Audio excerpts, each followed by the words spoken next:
Welcome everyone to our brand new podcast where we are talking about the 30th anniversary of one of our beloved movies of all time, Teenage Mutant Ninja Turtles. Released today, March 30th, back in 1990. Do you feel old yet? I sure do.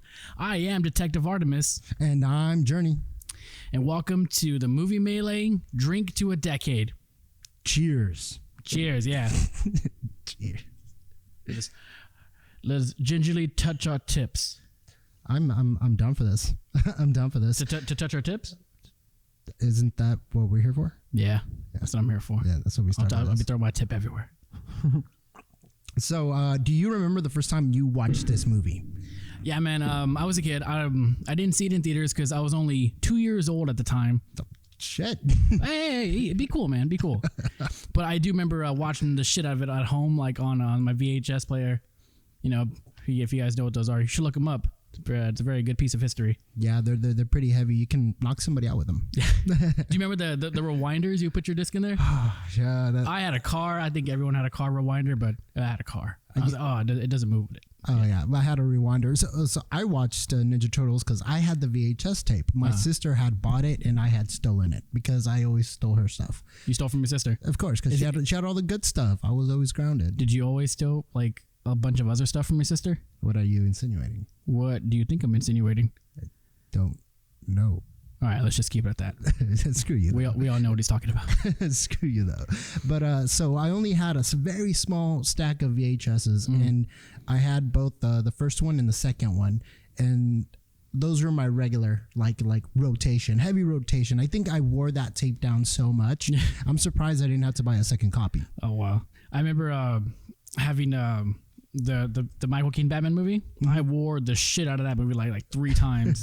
that was up there too, and also Little Mermaid. To the point where like the front faded off and like the edges of the sticker was like peeling off. There used to be a sticker in front of VHS tapes that let you know exactly what it was until it peeled away, and then you were fucked. Yeah, those are much harder times.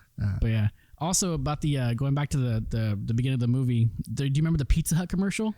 Yeah, product placement at its finest. It was a pizza commercial and like a baseball team, like, oh, good job, Billy, you hit a home run, even though you struck out 4 times, or some shit like that. And the funny thing about it is that Pizza put $20 million in marketing for the movie, right? But do you see Pizza in the movie? Who do you see? It was Domino's. It was Domino's. It was Domino's. Yeah. What the fuck was that? It was because they have that weird shaped box. Yeah, it was a Domino's pizza, but fucking Pizza did the marketing. I don't know what happened there, but it's kind of a dick move on someone's part. Maybe it was afterwards. They saw that Domino's was in the movie, and they were like, well, fuck that. We're going to take over all the advertising. I mean, I don't know. Well, a good thing came out of it, I guess. Dude, every time I watch a scene with the Ginsu slicer, that pizza always looks so good. Why does both cartoon and also movie food always look better? I don't know. I think it's because it's prepped to look good. It's prepped to look good, right? Yeah. That's not real life. The greasiness and the makeup, just all the cheese, delicious. Really. Oh my god, so good. The cheese. Why? Well, you got to pay extra for that cheese. Yeah, that's always a catch. Yeah. What's one of your favorite moments from it?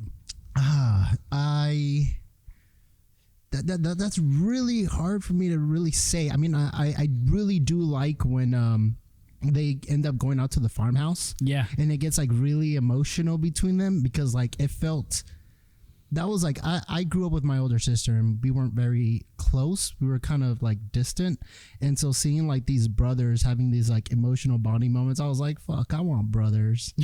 It's like, I wish I wasn't living in a house full of females. Like I want to do karate in the backyard. I want to like do training. And like, I really thought it was amazing, especially the bathroom scene. Yeah, where he's awake. He's awake. Give him some food. He wants some food. It was like that was probably my favorite part. Apparently, a lot of scenes were cut from that whole sequence. Like there was supposed to be like more character development sequences, and even when do you remember when like Michelangelo walks in and on Casey and April and he gets the turtle wax? Yeah. Apparently because he beat the shit out of like a bunch of like punching bags and shit, so he was using it to rub his hands. But that makes sense. Yeah. And also if you notice, Michelangelo doesn't have a single line of dialogue in the farm. That's right. He just kind of he doesn't say anything. He goes around moping around. And here's the cool part about him in the movie. Do you remember in the beginning where Donatello goes, "Hey man, you ever think about what Splinter said? You know, about not having him." Remember that? If you notice, Michelangelo kind of just brushes that question off and he just kind of ignores him. Yeah. It's almost like the idea of losing Splinter was so hard for him that he couldn't even deal to process it. So when at the farmhouse, who is crying the most when Splinter shows up on the fire? Michelangelo's bawling his eyes out. Well, yeah, I mean, are they? And it's a cool little detail. Are all the turtles the same age, or is They're all the same age. They're all the same age, Yeah. like born at the same time. I don't know, because Mikey always seems like he's a younger one. He like doesn't. that- Maybe he came out last, so I guess he's technically the youngest. the one. runt of the group. So if you're saying that there's a lot of like deleted and outtake scenes, do you think that we're gonna get a director's cut, kind of like the way Alien did? Because on their 20th, no, the recent anniversary, which was that was their 1979, so it was like their 40th. It was like their 40th, yeah. Yeah, their 40th. 40th anniversary. They released Goddamn, the movie's old. Yeah. I recently watched it on Still holds up. on HBO. It does. So I watched the director's cut, and they added a bunch of stuff. And then I watched a YouTube video where there was even more stuff that they shot, but it was uncompleted. Like there was like a scene where the alien loses his arm. It's like this, like where they trick him into they actually get him into the compressed room where it launches him out. Yeah. Yeah, and the door starts shutting down, and he jumps through the door and it cuts his arm off. It's in the comics, but they actually shot it. But they were gonna put it into the director's cut, but it was just uncompleted. So So it look all weird and shit. it will look really weird and out of place. So I mean, do you think I don't know. like Turtles would do it? I think that'd be pretty cool because there was a lot of deleted scenes, and I think the producers fired the director towards the end because like they thought his vision was too dark. So that'd be really cool. Imagine a dark version of Just like have his final cut because like he wanted to make this like different from the cartoon as possible, and more towards the comics, which were dark. They all kill people and shit, but and that sort of thing. And they all had red bandanas. They all had red, and I think it was also in this movie where they started off the whole Leo versus Raphael like dynamic with his anger issues and shit. And it's also like the first time where you had to hear them with their nicknames, Mikey, Donnie, Raph. Yeah, I don't think that was in the original cartoon. Well, it's been a really long time. I don't remember the cartoon, but it was one of my favorites. Oh yeah. The toys were probably the coolest part for me. I had the bigger the big sized one, like that was like it was meant to like beat other kids with because those things are like super sturdy. But yeah, that was like my favorite. I had Raphael.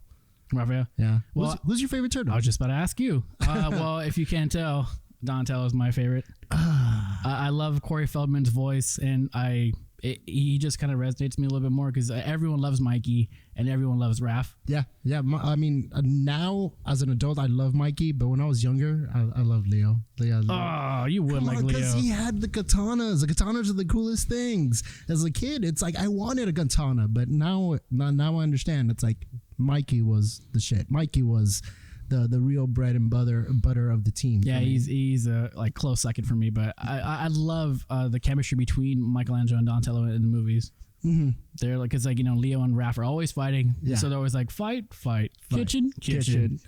They're always doing their own thing, and I think they're like the coolest pair. Yeah.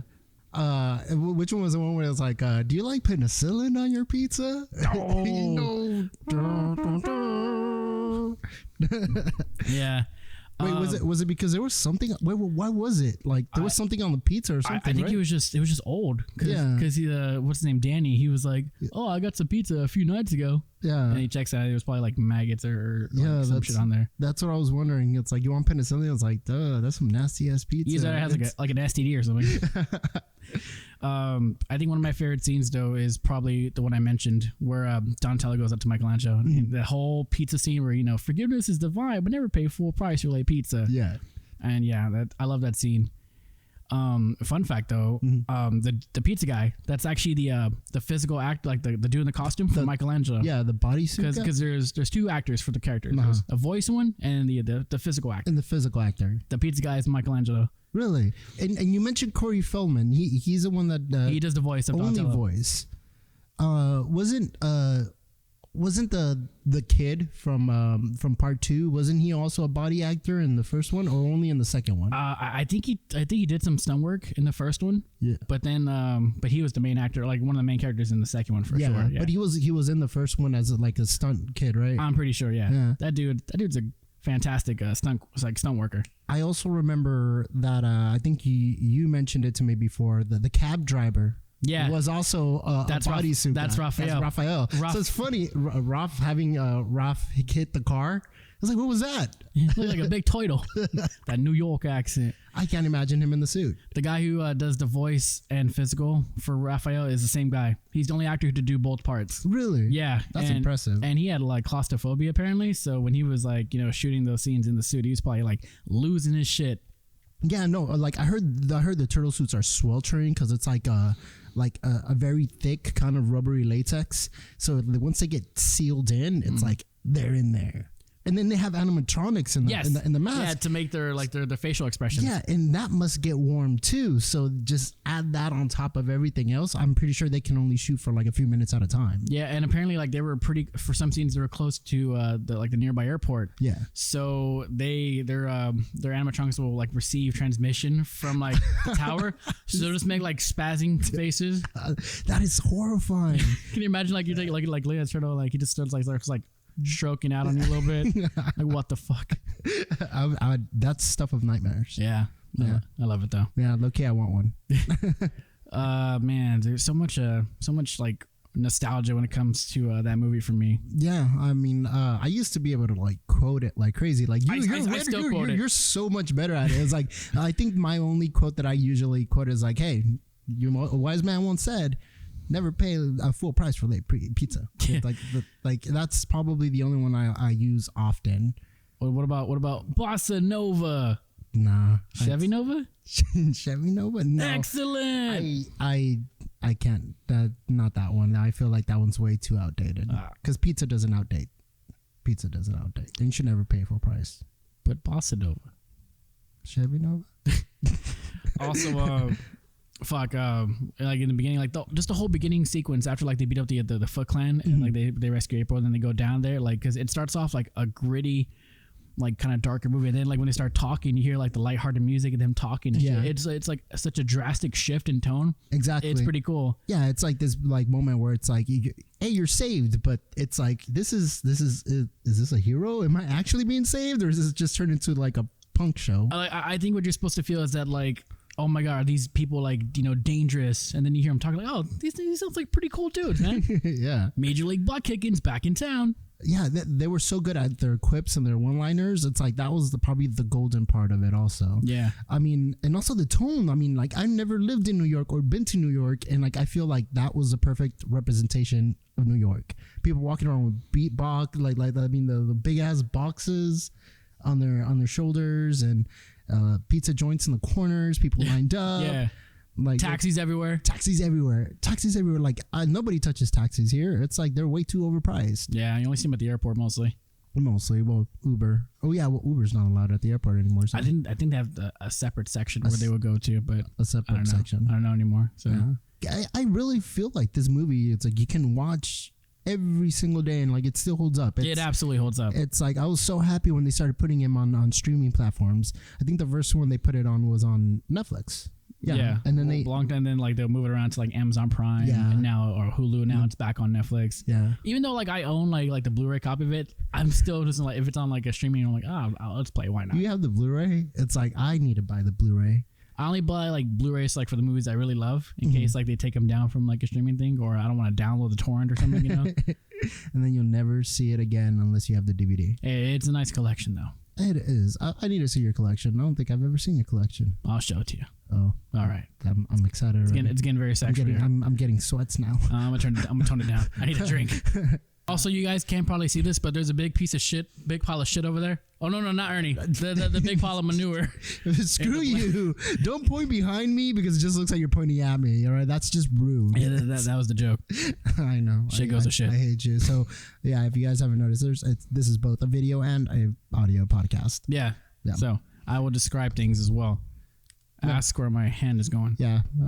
It's going towards his fat upper pussy area. My fupa? Your fupa? I have no fupa.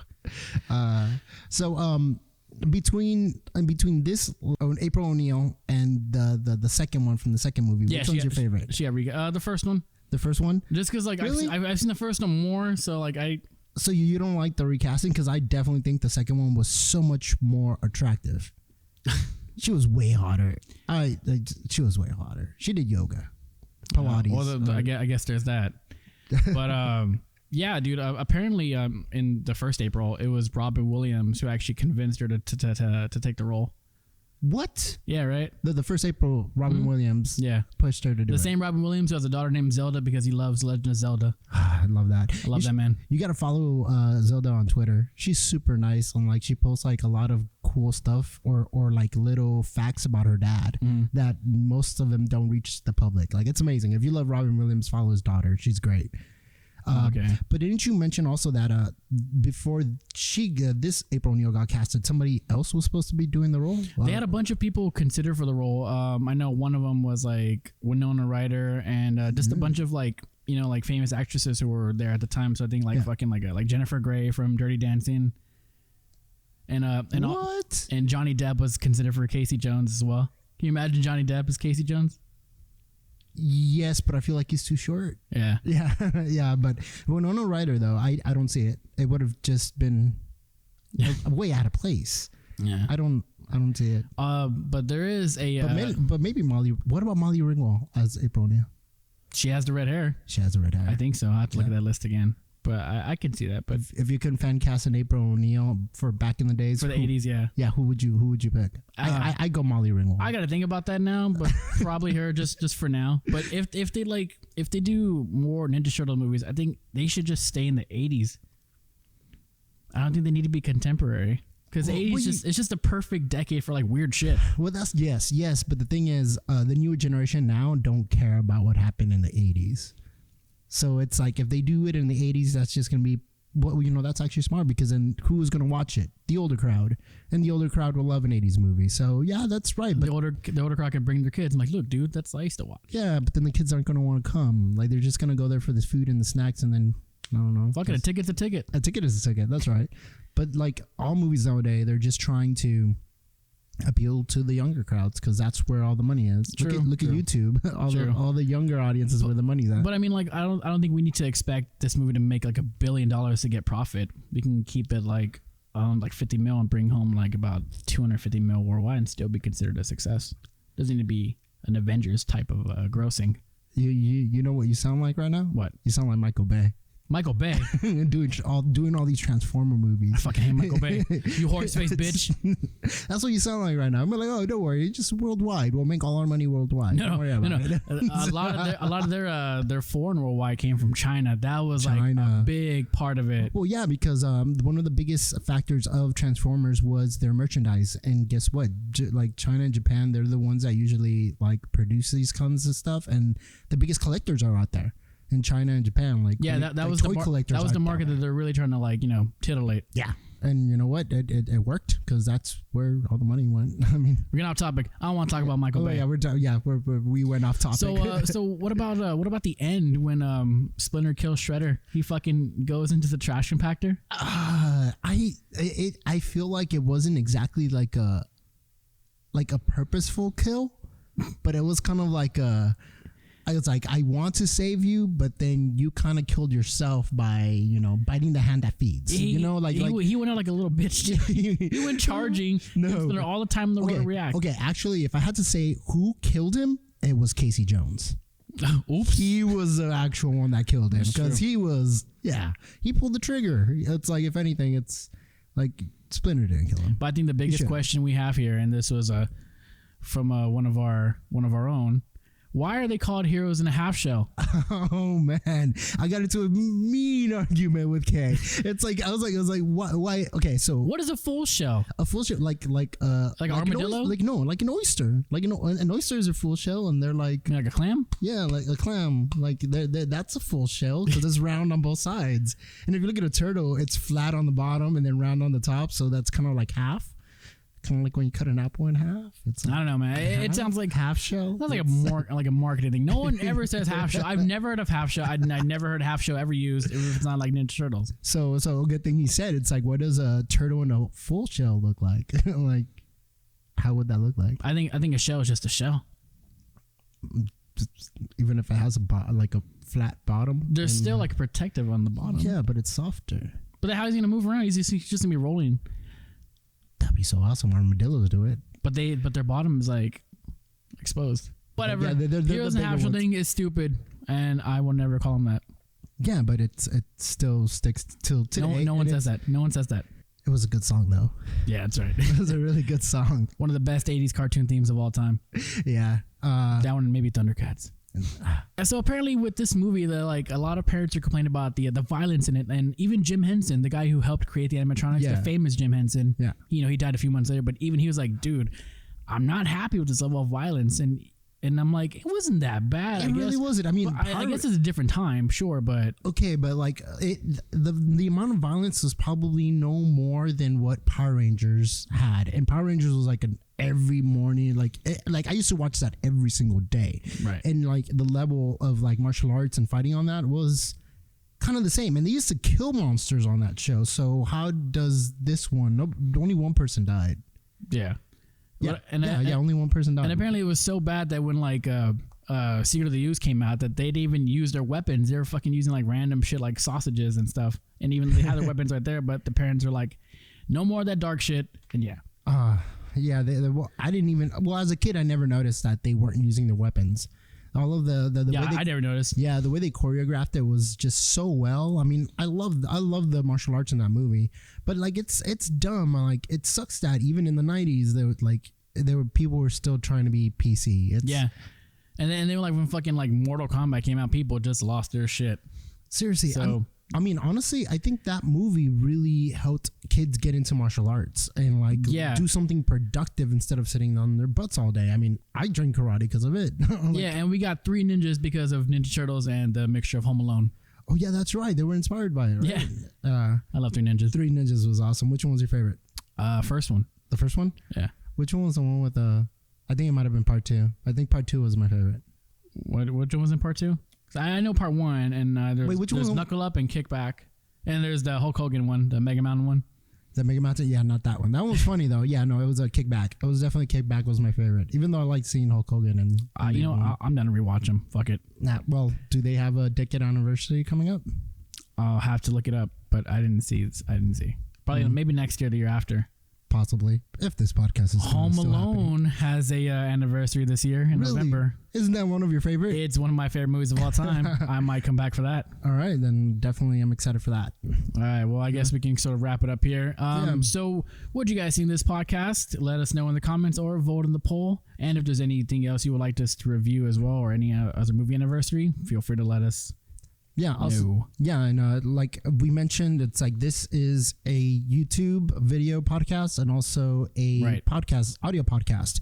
Currently, for this first episode, we're probably going to be only on iTunes, but by next week, we should be on all platforms, hopefully. Because I know I listen to all my stuff on Spotify, and I can't wait to get our stuff. Yeah, that'd be so cool. And so it's the first episode. We are, we'll tweak things like format and and topics and everything, but this is sort of like I wanted to do this specifically because this movie's coming out and like I'm not gonna get like an anniversary like this for like another fucking 10 years. And it's one of my favorites. So like let's just do it. I call this Geek Up. I'm like let's set up a shoot and just get it out and see how many people can resonate with us for this beloved movie. This 90s classic. This is so short notice, but we pulled it together. So for this is a movie melee show. So movie melee show. If you want to reach out to us, comment, suggest anything, follow us on social media. All our social media is under the Melee Lobby. That's where all our fans get together. Find us on Twitter. And all those. And you can follow us on our own personal social media, which I am at Journey101. And I am at Detective_Artemis. I am pretty active on Twitter. Yeah. And we want to thank our sponsors, Neft Vodka. Please drink responsibly. Yeah, I mean they're helping us put this all together. So we want to very, very cool, guys. So yes, Neft Vodka. Put all the cups you own to the Neft. Yeah, I don't know. I need a what is it? Unbreakable? No, Neft or nothing. Oh yeah. No, Neft or nothing. No Neft left behind. Yeah. Okay. So what was the sign off we were going to start doing? It was yeah. So okay. So here's to Teenage Mutant Ninja Turtles. Happy 30th, man. Guys, people. Toast. Crew. Toast. Yeah. We drink and we watch stuff. Get that, bitches. See you next time.